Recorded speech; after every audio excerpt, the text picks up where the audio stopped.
ఇప్పటికే లేట్ అయిపోయిందిరా, జల్దీ నీళ్ళు వదలాలి. రే అచ్చుడు, ఎవరా వాళ్ళంతా? ఏమోరా.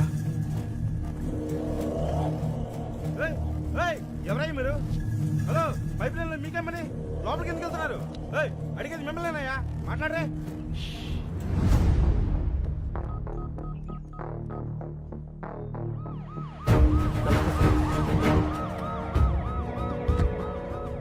నువ్వేనా లైన్ మ్యాన్వి? అవును సార్, ఉదయం 5 గంటలకే నీళ్ళు వదలాలి, ఇప్పటికే చాలా లేట్ అయింది సార్. పైకి చూడవా సార్.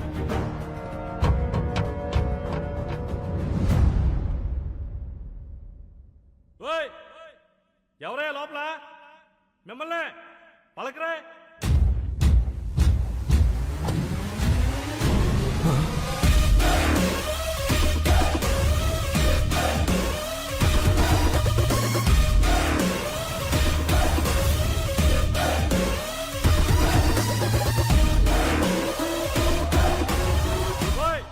ఏం చేస్తారా మీరు లోపల? బయట రండి. వస్తారా నేను రమ్మంటారా? ఇదిగో పోసుకోవడానికి పెట్రోలు, తీసుకోవడానికి అగ్గిపెట్ట. మొత్తం మేము 25 మంది ఉన్నాం. నువ్వు కూడా వస్తే 26. కలిసిపోదాం. ఏమైందయ్యా? సార్, లోపల 25 మంది ఉన్నారు. అందరూ ముసలోళ్ళే సార్. పెట్రోల్ క్యాన్ చూపించి సూసైడ్ చేసుకుంటామని బెదిరిస్తున్నారు sir. Sir sir sir, city మొత్తం వాటర్ బ్లాక్ చేశారండి సార్. ఇక్కడే కాదు, హిమాయత్ సాగర్, నిజాం సాగర్, సింగూరు, ఏ పైప్ లైన్ చూసినా ఇలాగే ఉన్నారండి సార్. ఈ రోజు సిటీలో నీళ్లు రాక ప్రజలు ఇబ్బంది పడుతున్నారు. కారణం ఏంటన్నది ఇంకా తెలియలేదు. Good morning sir. ఎవరైనా బయటకు వచ్చారా? రాలేదు సార్. 50 కిలోమీటర్ల పైప్ లైన్ సార్. పగలగొట్టి ట్రై చేద్దామంటే మళ్ళీ దాన్ని రీప్లేస్ చేసిన వరకు సిటీలో వాటర్ ఉండదు సార్. చాలా రోజులు పడుతుంది. ఎవరై ఇదంతా చేస్తుంది? నీరూరు శంకర్ సార్. ఈ మందంతా ఆ ఊరులో ఉంటారు. రైతులకి పోయే కాలం వచ్చిందయ్యా. ఇంత క్రిమినల్ గా ఆలోచిస్తున్నారు. రెస్పాన్స్ అదిరిపోయిందనా? ఆహా, న్యూస్ ఛానల్స్ అని ఇక్కడే ఉన్నాయి. అంతకంటే పెద్ద న్యూస్ ఏంటంటే మీది కూడా ఒక న్యూస్ ఏనా అని ఎవరైతే మనల్ని హ్యాండిల్ చేశారో ఆ ఛానల్స్ అన్ని బయట వెయిటింగ్ అన్నా. ఇంగ్లీష్ ఛానల్స్ కూడా వస్తున్నాయి అన్నా. మంది ఇప్పుడు నేషనల్ ఇష్యూ.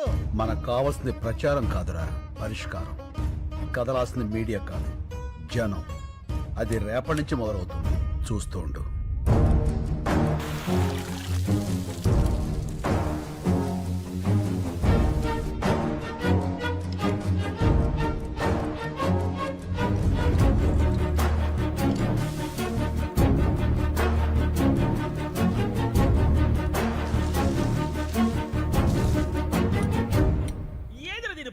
నీళ్ళు అయిపోయినాయా?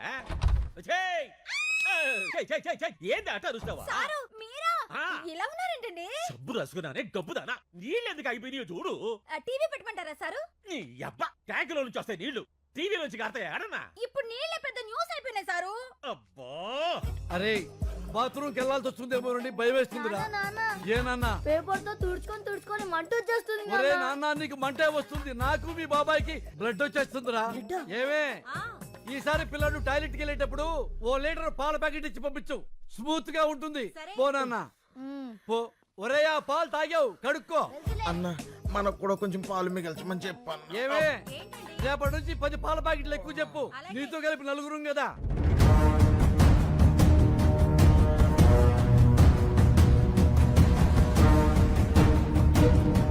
రెండవ రోజుకు చేరిన నీళ్ల కష్టాలు. హైదరాబాద్ లో ప్లాస్టిక్ బిందెలకి ఫుల్ డిమాండ్. మూలన పడేసిన పాత బిందెలను బయటకు తీసి అపార్ట్మెంట్లపై విరుచుకు పడుతున్నారు నగరవాసులు.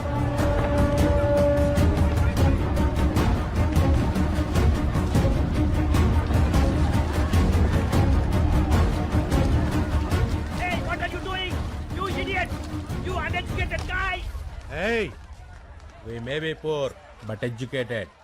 Mind your Tang. 3వ రోజు కూడా సిటీలో ఇదే పరిస్థితి. నీటి కోసం లూటీలు, దోపిడీ. 20 రూపాయల వాటర్ బాటిల్ ని బ్లాక్ లో 200 రూపాయలకు అమ్ముతున్నారు. ఈ సిచ్యువేషన్ మీద సిటీ జనాల స్పందన విందాం. ఆ పల్లెటూరు వాళ్ళ ప్రాబ్లమ్స్ కి మాకు సంబంధం ఏంటండి? మమ్మల్ని హెరాస్ చేస్తున్నారు. అన్యాయం జరిగితే దానికి ఒక ప్రొసీజర్ ఉంటుందండి. ఇలా పల్లెటూరు వదిలేసి మా పైపులో కూర్చుంటేలా? ఇవన్నీ సిటీ ఒపీనియన్స్ అయితే తెలుగు రాష్ట్రాల్లోని పల్లెటూళ్ళు ఏమంటున్నాయో విందాం. బిందెలు పట్టుకుని 10 మైళ్ళు పోయి నీళ్లు తెచ్చుకుంటున్నాం. ఆ కష్టం ఏదో మీకు తెలియాలే. వ్యవసాయానికి నీళ్ళు లేక కదయ్యా ఉన్న ఊరు వదిలిపెట్టి ఈ సిటీకి వచ్చి ఇష్టం లేకపోయిన ఆటో నడుపుకుంటుంది.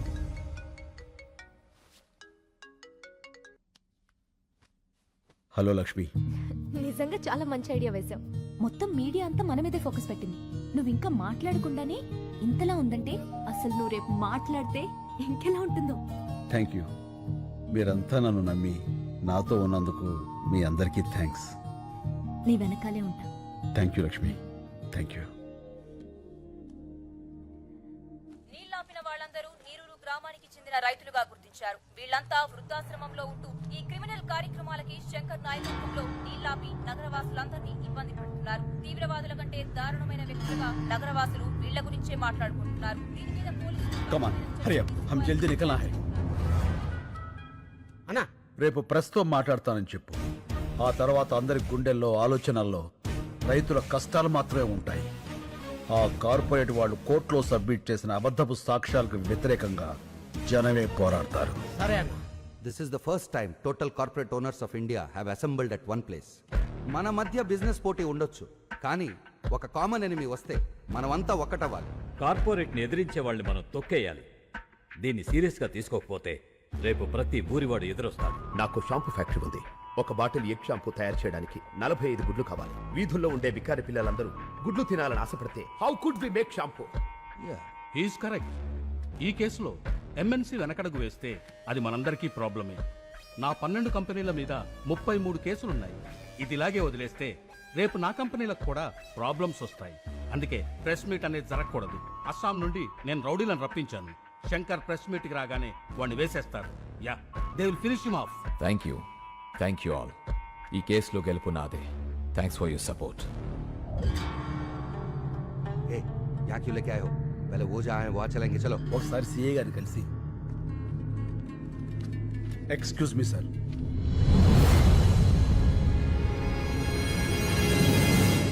సార్, మీతో కొంచెం మాట్లాడాలి. కూర్చో. Thank you sir.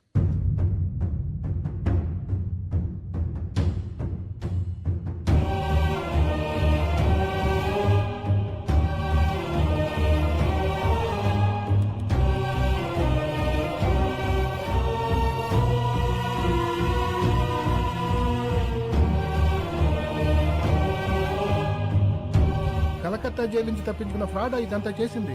అవును సార్. పద, మా ఎస్పీ గారిని కలుద్దాం. వాట్? నువ్వు కరెక్ట్ గా చూసావా? అవును సార్, బాగా చూశాను. అతను శంకరే. ఇప్పుడే మా ఇన్స్పెక్టర్ గారు కారులో ఎక్కించుకుని ఎస్పీ గారి ఆఫీస్కి తీసుకెళ్లారు. పైప్ లైన్ లో ఉన్నవాడు ఎప్పుడు బయటకు వచ్చాడు? వాడెందుకు ఈ టైంలో ఇన్స్పెక్టర్తో వెళ్తున్నాడు? ఏదో పెద్ద ప్లాన్ వేశాడు.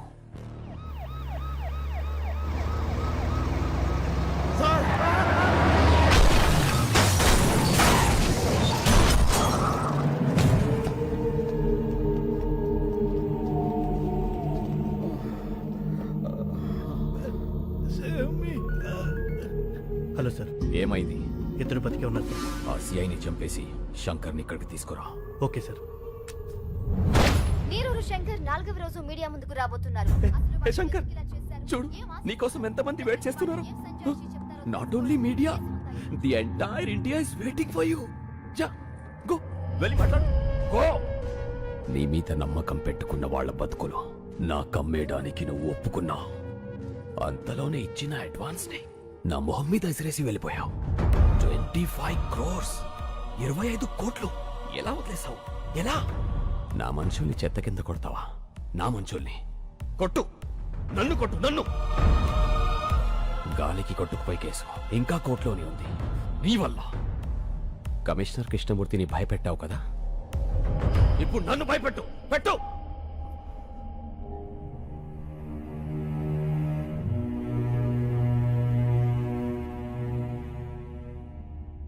వాళ్ళు మాట్లాడతారా? వాళ్ళు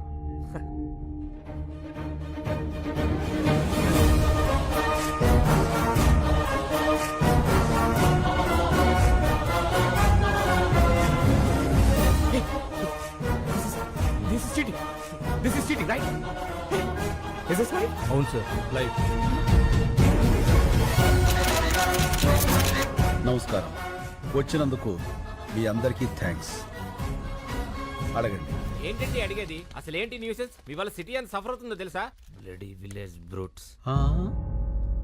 ఏమన్నారు? విలేజ్? ఒకసారి ఇటు వస్తారా? ఏంటి? మీరు పుట్టింది ఎక్కడ? ఇక్కడే, కోటి. మీ నాన్నగారు? ఖమ్మం. వాళ్ళ నాన్నగారు? గుంటూరు పక్కన కొల్లూరు. అంటే విలేజ్. మీ మాటలో చెప్పాలంటే మీ తాతగారు ఒక విలేజ్ బ్రూట్ అంతేగా. మీ పట్నాలు మా పల్లెటూళ్ళకు పుట్టిన పిల్లలు. అమ్మ చచ్చిపోతున్నా పట్టించుకొని పిల్లల్ని ఏమనాలి, ఏం చెయ్యాలి? మేము విలేజ్ బ్రూట్స్ కాదు, విలేజర్సే మీ రూట్స్. బూతులాపి భూమి మీద నిలబట్టం నేర్చుకో. వెళ్ళు. కరెక్ట్ గా చెప్పావన్నా. రైతు ఈ నేల మీద నాగలి పట్టాకే నాగరికత మొదలైంది. అంత ప్రాచీన చరిత్ర రైతుది. మీలో ఎవరికైనా ఒక బియ్యపు కింద తయారవటానికి ఎన్ని రోజులు పడుతుందో తెలుసా? తెలీదు. 120 రోజులు. 120 రోజులు ఒక రైతు తన చెమటని మట్టితో కలిపి పండించే గింజ కలిస్తేనే మనం తినే అన్నం ముద్దవుతుంది. అది తెలుసుకోండి. మెతుకు కింద పడితే కళ్ళకద్దుకునే దేశం. ఆ మెతుకులు పండించే రైతుని నిర్లక్ష్యం చేస్తుంటే ఇంకెవరికి చెప్పుకోవాలి సార్? ఎవరైనా అన్నం పెడితే అన్నదాత సుఖీభవ అంటాం. అన్నదాత అంటే ఎవరో తెలుసా? వండినవాడో వడ్డించినవాడో కాదు, పండించినవాడు. వ్యవసాయానికి మించిన సాయం ఆ దేవుడు కూడా చేయలేడు. సెల్ ఫోన్ లేకపోయినా మనం బతకగలం, టీవీ లేకపోయినా బతకగలం, ఏసీ లేకపోయినా బతకగలం. కానీ అవి తయారు చేసేవాడు కోటీశ్వరుడు. కానీ అన్నం లేకుండా మనం బతకలేం. అది పండించే రైతు మాత్రం ఎప్పటికీ పేదవాడే పేదవాడే పేదవాడే. అంటే పరిశ్రమలు రావడం తప్పంటారా? పరిశ్రమలు రావడం తప్పు కాదు, రావాలి. కానీ అవి పంట భూముల్ని నాశనం చేసి కాదు. ఎంతో బంజరు భూమి ఉంది, ఎన్నో రాళ్లగుట్లు ఉన్నాయి. కేవలం నీటి ఖర్చు తగ్గుతుందని పరిశ్రమలన్నీ నీరు ఎక్కడుంటే అక్కడికి కట్టేస్తుంటే నీటి కోసం రైతు ఎక్కడికి పరిగెత్తాలి సార్? అడుగు బాబు, ఇంకా అడుగు. మన దేశంలో గత 10 ఏళ్లగా 1,71,105 మంది రైతులు ఆత్మహత్య చేసుకున్నారు. అందులో 25,400 మంది మన తెలుగు రైతులే ఉన్నారు. అర్ధగంటకో రైతు అర్ధాంతరంగా చచ్చిపోతున్నారంటే మీరు నమ్మగలరా? కానీ ఇది పచ్చి నిజం. చావు కూడా చులకనైతే ఆ దేశం బాగుపడదు సార్. దాదాపు 10 లక్షల మంది రైతులు పండించడం మానేసి మీ సిటీల్లో కూలీలుగా బతుకుతున్నారు. దేశానికి వెన్నుముక లాంటి రైతు మీ అపార్ట్మెంట్స్ కి వాచ్మెన్ అవుతున్నాడు. పరబ్రహ్మ స్వరూపాన్ని పండించే రైతు గుడి మెట్ల మీద విచ్చగాడవుతున్నాడు. పట్టించుకోరా? రైతులకు రుణమాఫీ చేస్తున్నారుగా. ఎక్కడ సార్? ఎంత సార్? వాగ్దానాల్లో కాదు, వాస్తవాల్లోకి రండి. కొన్ని వేల కోట్లు అప్పు చేసి చేతులెత్తేసిన ఓ కార్పొరేట్ యజమాని విదేశాల్లో స్కాచ్ తాగుతుంటే 5-10 వేలు అప్పు చేసినటువంటి ఓ రైతు పొలం గట్ల మీద పురుగుల మందు తాగుతున్నాడు. ఇది నిజం కాదా? ఏ పట్టించుకోరా? వచ్చి చూడండి సార్. కార్పొరేట్ ఇనుప చట్టాల కింద పడి పచ్చడి పొలాలు చచ్చిపోతున్నాయి. మళ్లు తడపాల్సిన నదులు ఫ్యాక్టరీ గొట్టాల్లో పడి మురికి నీళ్లు అవుతున్నాయి. ఆ మల్టీనేషనల్ కంపెనీల యంత్రాలు పచ్చి బాలింతరాలైన మట్టిని తొక్కుకుంటూ పోతున్నాయి. పట్టించుకోరా సార్? కానీ వాళ్ళు పెట్టే పరిశ్రమల వల్ల ఎంతో మందికి ఉద్యోగాలు వస్తున్నాయి కదా. ఏం పరిశ్రమలు సార్? పోషకాహారాన్ని మొత్తాన్ని ప్రొడక్ట్స్ గా మార్చేసే పరిశ్రమలా? గుడ్లతో షాంపూలు, క్యారెట్ తో క్రీములు, సోయాతో సోపులు. 2 రూపాయల గుడ్డుని 10 రూపాయలకి, 10 రూపాయల క్యారెట్ 100 రూపాయలకి కొంటున్నారు ఆ కార్పొరేట్ వాళ్ళు. ఆ రేట్ ఇచ్చి పేదవాడు కొనగలడా? పోనీ ఆ డబ్బు రైతులకు వెళ్తుందా అంటే అది లేదు, దళారీలకు వెళ్తుంది. ధనవంతులైన దళారీలు ఇంకా ధనవంతులు అవుతున్నారు. పేదవాడైన రైతు మరింత పేదవాడు అవుతున్నాడు. పోషకాహారం దొరక్క పేద పిల్లలు, పేద వృద్ధులు జబ్బులతో విలవెల్లాడుతున్నారు సార్. ఏ ఉద్యోగమైనా సరే మనం బతకడానికి పనికి రావాలి. కానీ మన బతుకుని పాడు చేసే ఆ ఫ్యాక్టరీకి మనం పనికొస్తున్నాం. వ్యవసాయం కూడా పరిశ్రమే, రైతు శ్రమే. అది గుర్తించండి. మాది చిన్న గ్రామం సార్. 500 గడప, 5 లక్షల కోట్ల టర్నోవర్ ఉన్న కార్పొరేట్ సంస్థతో మేము పోరాడుతున్నాం. గెలవటానికి కాదు, బతకటానికి.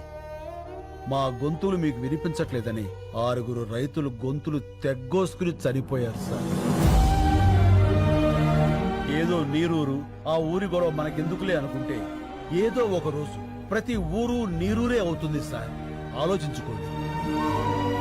విదేశాల్లో ఉన్న మా సాక్షుల్ని కోర్టుకు రప్పించండి. మీడియా తలుచుకుంటే ఈ ప్రపంచాన్ని కదిలించగలదు. ఆ సత్తా మీకుంది.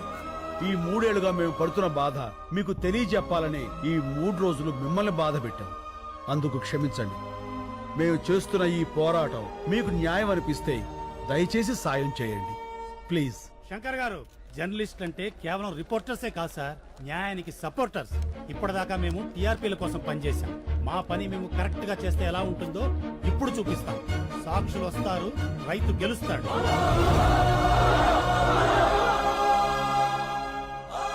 Thank you.